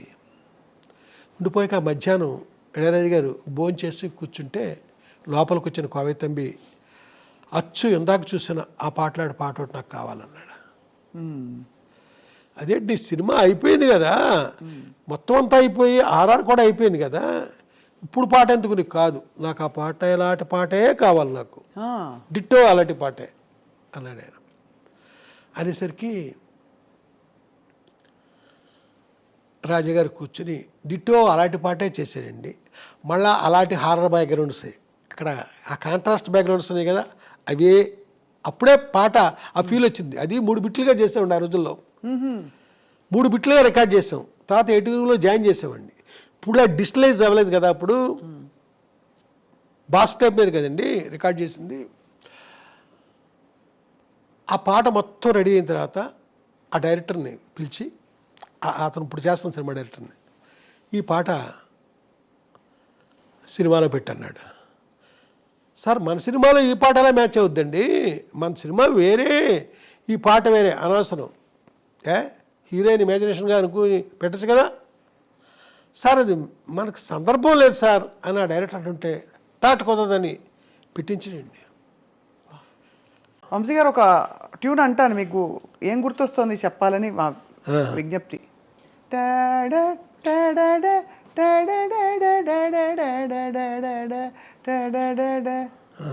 నా సినిమా ఆర్ఆర్ అనుకుంటాను. ఆర్ఆర్ ప్లస్ ఇదే రాగంతో కూడిన ఆర్ఆర్ ఉంది, నథింగ్ బట్ విండ్. ఇవన్నీ రాజా సార్. నథింగ్ బట్ విండ్ అంటే గుర్తొచ్చింది, దానికి ఎల్పి రికార్డ్ కవర్ నేనే చేశాను డిజైన్. నథింగ్ బట్ విండ్, దానికంటే ముందు హౌ టు నేమ్ ఇట్, ఈ రెండు కూడా నేనే చేశాను. ఆ తర్వాత ఇంకొక ఎల్పి రికార్డు కోసం రికార్డ్ చేశారు, ఆ హార్మోనీ సరిగ్గా లేక క్యాన్సిల్ చేసాడు ఆయన. దాని పేరు మర్చిపోయాను, ఈ ఇంటర్వ్యూ అయ్యేలో మనకు గుర్తొస్తే చెప్తాను. నేను ఫాలో మీ అనుకుంటాను దాని పేరు, ఫాలో మీ. సార్ ఈ 2 ఆల్బమ్స్ బాగా మంచి క్రేజ్ వచ్చినా కూడా అనుకున్నంత స్థాయిలో రాలేదండి. ఎందుకు సార్, కారణం ఏంటంటారు? ఇప్పుడు వేరే కంట్రీస్కి అక్కడికి వెళ్ళేసరికి ఆ రేంజ్కి లేవు. అదండి. దీని గురించి ఒకే ఒక వ్యక్తి చాలా ఎక్కువసేపు మాట్లాడండి చాలా కాలం క్రితం. అతను ఎవరంటే భానుచంద్ర. నేను ఇళయరాజా గారితో ఎప్పుడు మాట్లాడలేదు, బట్ అనుకున్నట్టు రాలే, మర్చిపోయాను. హౌ టు నేమ్ ఇట్ ఎలా అంటే, ఇళయరాజా గారు సితార్ ఆధార్ చేస్తున్నప్పుడు అతనికి హెర్నియా ఆపరేషన్ అయిందండి. గంట పని చేస్తే గంట రెస్ట్ తీసుకోవాలి. అప్పుడు ఆ రెస్ట్ తీసుకునే టైంలో ఒక్కడు నోట్స్ రాసుకుంటూ ఉండేవాడండి. ఏంటి రాస్తున్నాడు అనుకుంటే తర్వాత కాలంలో ఒక రోజుని వాళ్ళ వైలెన్స్ వచ్చినాయి. అంటే ప్రీ క్లైమాక్స్ ముందు వైలెన్స్ పిలిచాడు. ఆ వైలెన్స్ వచ్చినాడు, వాళ్ళకి నోట్స్ ఇస్తే వాళ్ళు వాయిస్తున్నారు, ఇతను కండక్ట్ చేస్తున్నాడు. ఎక్కడ లాల్లో. ఏంటి కొత్తగా ఉంది పీసు అనుకున్నా, చూసినప్పుడు మీరు పాడారు కదా అదే అది. అలా కానీ రాజా సార్ సంగీతం అసలు ఇంకా మాటల్లో చెప్పని అవసరం లేదు. ఆయన కూడా కొన్ని పాటల్ని స్ఫూర్తిగా తీసుకుని ఆయన ట్యూన్స్ చేశారనే ఒక విమర్శ వచ్చింది మధ్యలో. మీరేమంటారు సార్, నిజం అది? ఏమోండి, నాకు దొరకలేదు. కానీ ఆయన ఫస్ట్ ఫిల్మ్కే అన్నక్కిడిలో బందమిల్లై సొందమిల్లై యారుమిల్లై అలాగేదో ఒక లిరిక్ అండి, అందులో ఒక పాట ఆయన కాపీ చేశారు. అది ఏంటంటే, చిన్నప్పుడు తనకి నిద్ర రాకపోతే వాళ్ళ అమ్మగారు పడుకోబెట్టి పాడిన జోలపాట. ఆ పాటని వాళ్ళ అమ్మంటే ఆయనకి ఆరోపణం అండి. ఆవిడ పేరు చిన్న తాయమ్మాళ్ళు. ఆవిడ నేను కలిసి ఒకసారి ఆటోలో ఒక సినిమాకి వెళ్ళి వచ్చాం. ఆ సినిమా పేరు అన్వేషణ. మేము ఆటో దిగుతుంటే తెగతిట్టేడు పట్టుకున్నాం. ఇన్ని కార్లు ఉండగా ఆటోలో తీసుకెళ్తాం మా అమ్మనండి. కార్లు ఉన్నాయి, డ్రైవర్ ఏడి. ఆవిడ అంత అద్భుతమైన జానపద గాయని. ఆవిడ చిన్నప్పుడు ఈయన్ని పడుకోబెట్టి ఆ జోల పాడుతా ఉంటే ఉన్న పాట ఇది.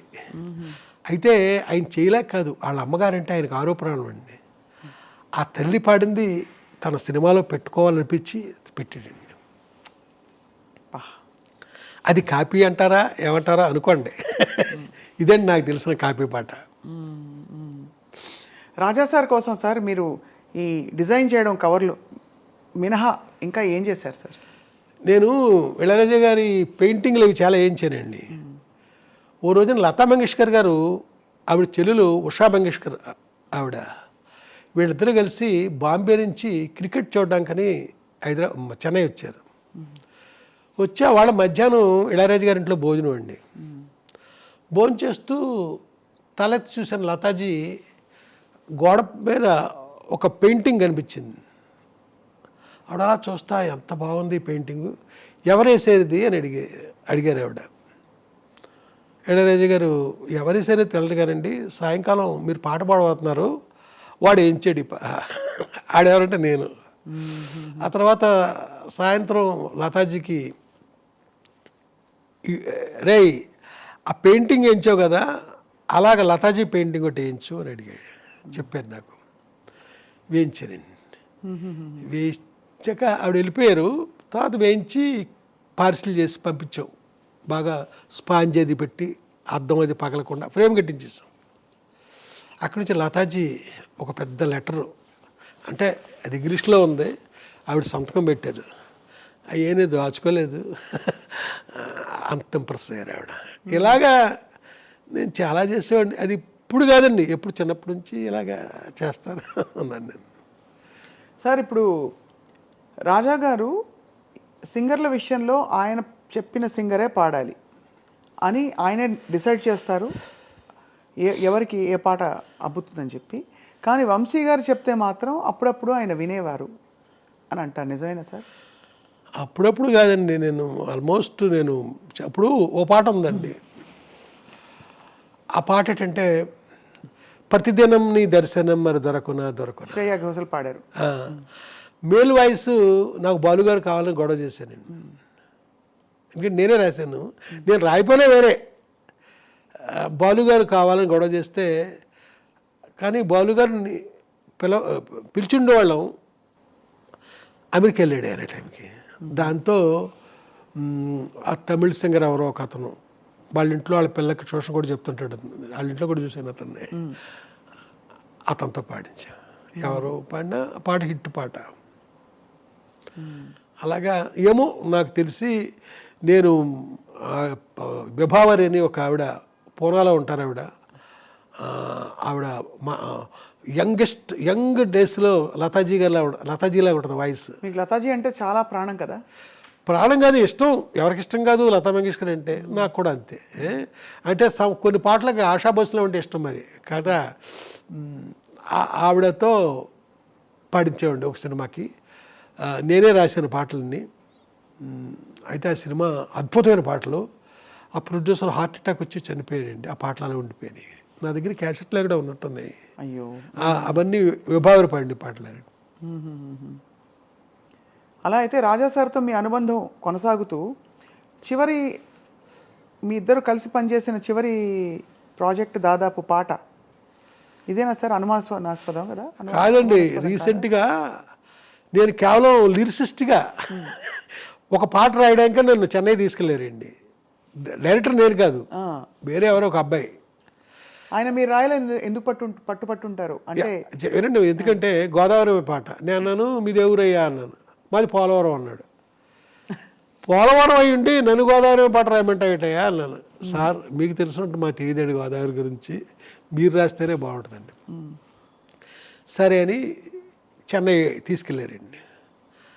అక్కడికి వెళ్ళాక అన్నాడు, సార్ మీ సినిమాల్లో డ్యూయట్ మీరు చేయించి పెట్టాలి సార్ ఆయనతో అన్నాడు.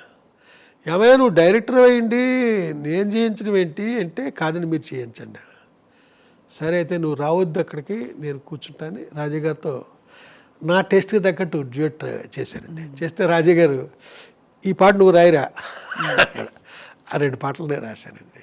మీకు వినిపిస్తాను, ఇప్పుడే వినిపిస్తాను, బాగుంటాయి. ఇప్పుడు అప్పుడు కలుసుకున్నప్పుడు ఒకేలా ఉంటుందా మీ అనుబంధం? అనుబంధం అంటే ఎప్పుడులాగా ఉంటాడు నాతో, ఏం తేడా ఉండదండి. ఇప్పుడులాగే నాతో. మీకు బాగా నచ్చిన పాట ఆయన పాటల్లో?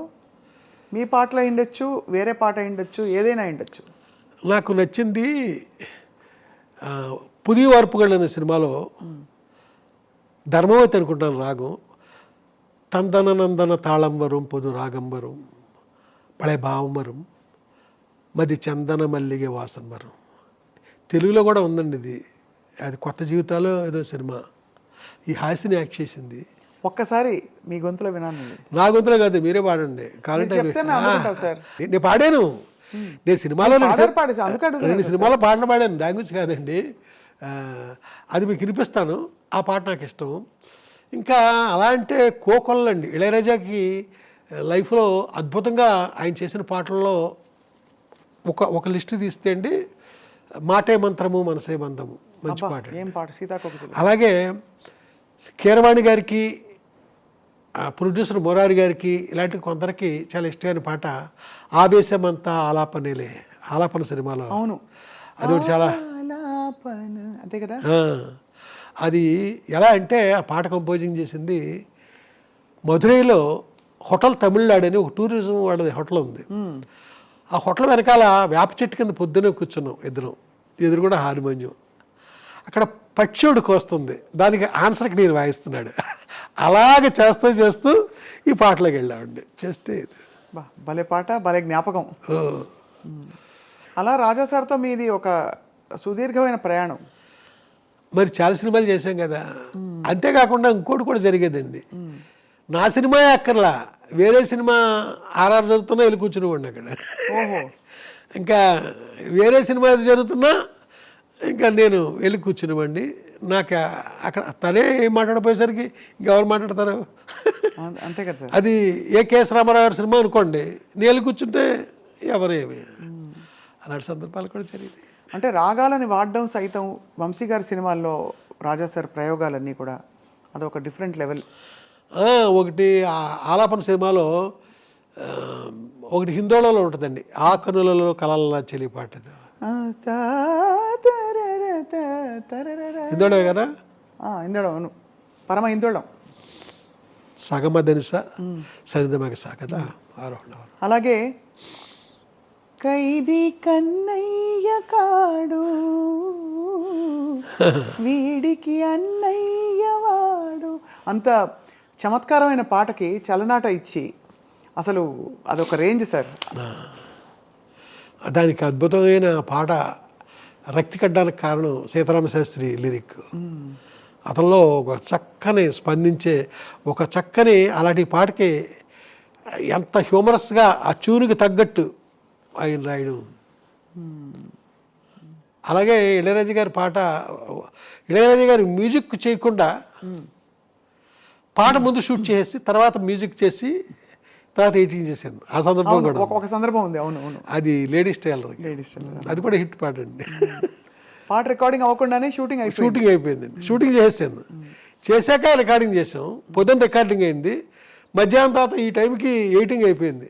సాయంకాలం 7 గంటలకు పట్టుకెళ్ళి ఆ క్యాన్ పట్టుకుని వెళ్తే పొద్దున్నే పాట రికార్డింగ్ అయింది కదరా, మళ్ళీ ఎందుకు వచ్చావు అన్నాడు. ఎవరో ఆర్ఆర్ చేస్తున్నాడు. అదే పాట చూపిద్దామని. ఏ పాట చూపిస్తావు? అదే పొద్దున్న రికార్డింగ్ అయింది. చూపించినప్పుడే అప్పటికే థ్రెడింగ్ ఏం చేసి పెట్టాను ప్రొజెక్టర్లో, లైట్లు ఆఫ్ చేశాను. సైన్ చేసరికి వేస్తే ఆర్కెస్ట్రా వాళ్ళంతా ఏంటి పొద్దునే కదా మేము వాయించాము, ఇదేంటి రాజు ఇలాంటి కోకొల్ల ఇన్స్టెంట్. మీ జ్ఞాపకాలే మీకు చాలా బోల్డ్ అంత కొండంత ధైర్యం. అదే చూశారు కదా, జ్ఞాపకాలే ఆహారం. ఎన్ని జ్ఞాపకాలు ఉన్నాయి సార్? ఒకటి పొలమారిన జ్ఞాపకాలు, ఆకుపచ్చని జ్ఞాపకాలు, మాట్లాడే జ్ఞాపకాలు. ఇవన్నీ మీకు జరిగినవన్నీ మీరు బంధించి అందంగా. ఏమీ లేదండి, ప్రతి వాళ్ళ జీవితంలోనే ఉంటాయి. మనకు కొంచెం పేపర్లో పెట్టడం వచ్చు కాబట్టి అది పుస్తక రూపంలో వచ్చింది, కొందరికేమో రాలేదు. అంతే. మీకెన్ని ఉంటాయి? బోల్డ్. అలాగే ఉంటాయి సార్. కానీ జ్ఞాపకాల గురించి మీకు జ్ఞాపకాలు ఎంత ఆనందమో నాకు జ్ఞాపకాలు ఎంత బరువు సార్. ఎందుకంటే జ్ఞాపకాల్లో మేము వర్తమానం మర్చిపోతామని ఒక దిగులు. నేను మొత్తాన్ని మర్చిపోవడం నాకు ఇష్టం. ఓ అది మీకు అది బాగుంది సార్. సార్ రమణ ఆశ్రమంలో మహర్షుల వారితో మీ అనుబంధం, ఎందుకంటే రాజా సార్ కూడా రమణ మహర్షి గారి పాటలు ఆయన చేయించినా కూడా పాడించిన స్టేజ్ మీద ఒక పాటతో మొదలు పెడతారు ఆయన పాట కచేరీలన్నీ కూడా. జననీ జననీ జనని జగం నీవే జగత్కారణియే తరర కళ్యాణ రాగం. అవునండి. సో మీ ఆధ్యాత్మిక ప్రయాణం ఏంటి సార్? ఒకవైపు ఇంత చమత్కారం, ఇంత అసలు కదిలిస్తే ఇలా నవ్వించే పంచులు పడుతున్నాయి దాని నుంచి, ఇంకోవైపు మీరు ఇలా ఆశ్రమాలకు వెళ్తారంటే అర్థం కావట్లేదు. అంటే బొమ్మ ఏమిటి సార్ మీ లోపల మదనం ఏమిటి ఆశ్రమానికి వెళ్ళడానికి? ఏమిలే, పైకి ఎలా ఉంటానో లోపల వేరే విధంగా ఉంటాను. మీకు సింపుల్గా చెప్పేశాను మీకు, పల్లవిలో ఫస్ట్ లైన్ లాగా. పైకి ఉండేది వేరే అండి, లోపల వేరే. బహుశా ఎప్పుడు మీరు ఎన్నిసార్లు చెప్పారో తెలియదు సార్, మీ శ్రీమతి గారి పాత్ర మీ జీవితంలో, వారు వెళ్ళిపోయాక మీ బాధ. నా గురించి తనకి ఏమీ తెలియదండి, ఏమీ తెలియదు. ఎవరైనా నా కోసం వచ్చారనుకోండి, సినిమాకి ఎడిటింగ్ ఉంటుంది, డబ్బింగ్ ఉంటుంది, ఆర్ఆర్ ఉంటుంది, షూటింగ్ ఉంటుంది, ఇన్ని ఉంటాయి కదా. తనకి ఏమీ తెలియదు. ఎవరు వచ్చినా సరే నా గురించి అడిగితే బయటికి వెళ్ళారండి అంతే. ఏమి ఎక్కడికి వెళ్ళాను, తిరిగి వచ్చే వరకు నేను ఎక్కడికి వెళ్ళానో తను చెప్పను కదా.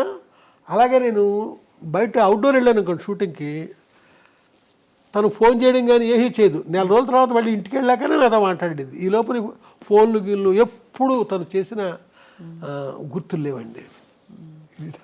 మీ వరకు అది స్వేచ్ఛ కదా సార్, చాలా స్వేచ్ఛ.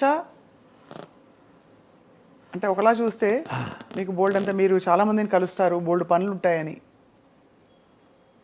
మీ పిల్లలు సార్ మీ బాణీలోకి మీ లేదండి. మా పిల్లల్ని వాళ్ళ అమ్మ ఏం చేసిందంటే, తనలాగే నాన్నగదిలోకి వెళ్ళకండి, ఎప్పుడు ఏదో పని చేసుకుంటూ ఉంటారు, ఇలాగా వాళ్ళు అలాగే అలవాటు చేసింది. వాళ్ళు వాళ్ళ అమ్మలాగే ప్రవర్తిస్తారు. నా సినిమా ఇండస్ట్రీతో సంబంధాలు లేవు అసలు అది.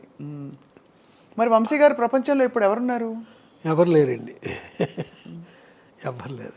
అంటే భౌతికంగా ఒక వ్యక్తిగా కాకపోయినా మీకు స్ఫూర్తి, రోజు పొద్దున్న లేస్తే ఇవాళ ఏమిటి నా పని, ఇవాళ ఏం చేయాలి అనే ప్రశ్నకి మీరు ఏం సమాధానం చెప్పుకుంటారు? ఇంక ఏం చేశాను నాకు నేనేనండి. ఇంకా మా పిల్లలు కానీ నా వైఫ్ కానీ వాళ్ళు ఎవరు ఇక్కడికి ఇన్వాల్వ్ అయ్యి ఏమి చేసేది ఏమి ఉండదు. ఏమి. మరి వంశీ గారు ఇప్పుడు మీరు 2 సినిమాలు తీయబోతున్నారని వినికిడి. ఫ్యాషన్ డిజైనర్ మీరు అనుకున్న స్థాయిలో విజయవంతం కాలేదు, 8% కాల. మరి దానికి ఏమైనా బేరేజ్ వేసుకుని చూసారా? ఎందువల్ల ఇది వర్కౌట్ అవ్వలేదు, హిట్ అవ్వలేదు? 100% నేను చూశానండి. ఎందువల్ల అవ్వలేదు కూడా నాకు అర్థమైంది, అవ్వకపోవడమే కరెక్ట్ అని కూడా అనిపించింది. ఇప్పుడు మరి రాబోయే సినిమాలు ఏంటి సార్ కథాంశాలు? అంటే ప్రతివాడు కూడా బాగుంటుంది రేపు పొద్దున్న నా సినిమా అనుకునే చేస్తాడు కదండి. అవునవును, బాగోదని ఎవరు చేయరు. రేపు సినిమా డెఫినెట్గా బాగుంటుంది అనే నమ్మకంతోనే నేను మొదలుతున్నాను. ఈ సినిమాలో ఎవరు సార్ తారాగణం? ఎలాంటి కళ్ళు కనిపిస్తాయి? అక్కడ దాకా రాలేదండి, ఆ కథ జరుగుతూ ఉందండి. తెలిసిన మొహాలు ఉంటారని ఆశిస్తున్నాం. తెలియని వాళ్ళు, తెలిసిన ముఖాలు ఏవో మరీ స్టార్స్ అలాంటి వాళ్ళు ఉండరు, ఈ పాపులర్ కమెడియన్స్ వాళ్ళు ఉండరు నా సినిమాలోనే. తర్వాత వాళ్ళు పాపులర్ వచ్చేది వేరే సంగతి, ఉండరు. ఒక మోస్తరు మనుషులతోనే వెళ్తుంది. ఇప్పుడు ఏపీలో విడుదల ఉంది, ఎవరున్నారు? అవును వాళ్ళు దృష్టిపడ్డారు ఉంది, ఎవరున్నారు? గోపిక గోదావరి ఉంది, ఎవరున్నారు? అలాగే నాకు ఆర్టిస్టులే వాళ్ళు, బట్ పాపులర్ పీపుల్ ఉండరండి. అలాంటి వాళ్ళతోనే నాకు సినిమా పండుద్ది, లేదా ఫ్లాప్ అవుద్ది. వంశీ గారు మీరు మంచి భోజన ప్రియులు. మరి మీకు ఇష్టమైన భోజనాలు ఎలాంటి ఆహార పదార్థాలు? అన్నీనండి, ఇక్కడ నేనే చేస్తాను. మీకు వంట బాగా వచ్చైతే? పర్లేదండి, నేను చేసే వంటలు పట్టుకెళ్ళడానికి ఆడవాళ్ళే వస్తుంటారండి. అవునా? రాజా సార్తో మళ్ళీ మీ ప్రయాణం మళ్ళీ పునఃప్రారంభించే అవకాశం ఉందా?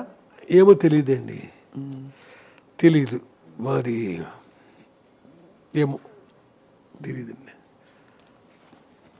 ఆయన అయితే నేను ఎప్పుడు సినిమా వెళ్ళినా ఆయన రెడీ, అది వేరే సంగతి.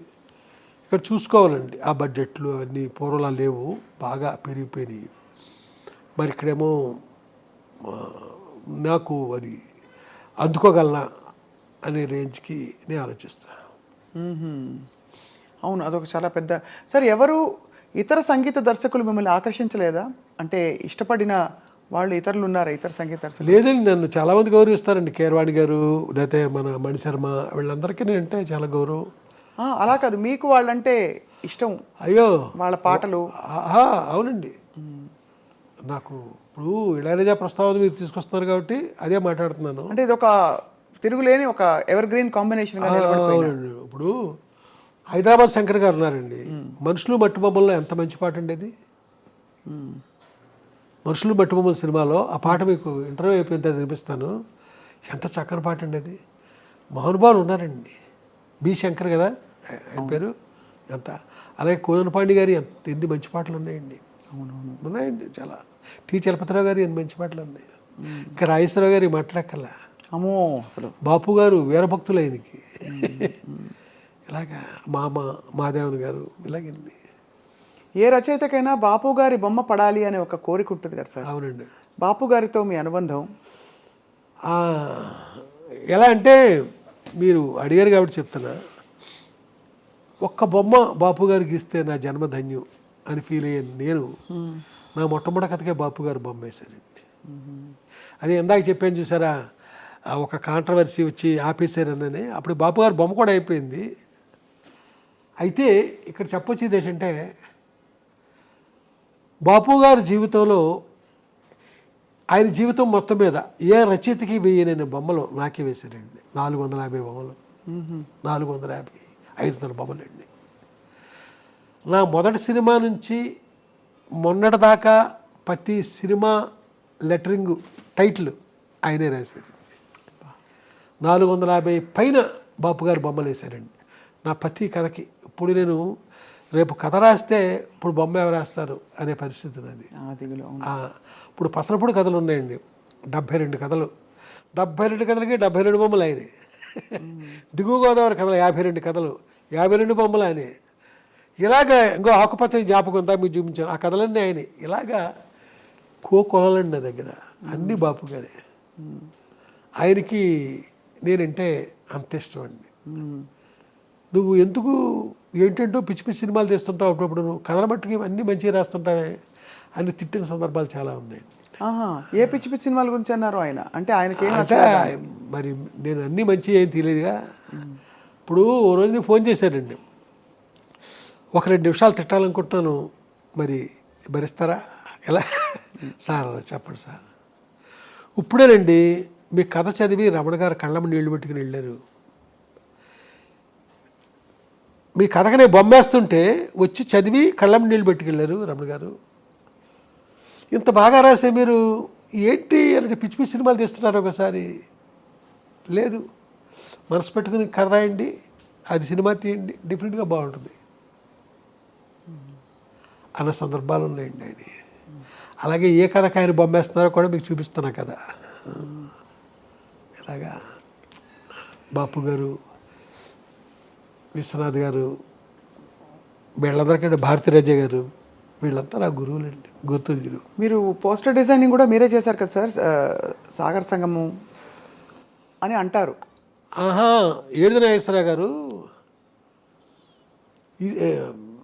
ఈ సినిమాకి పనిచేవయ్యా అన్నారండి సాగర సంగమం టైంలో. అప్పుడు నేను డైరెక్టర్ అయిపోయాను, మంచుపల్లికి తీసేసానండి.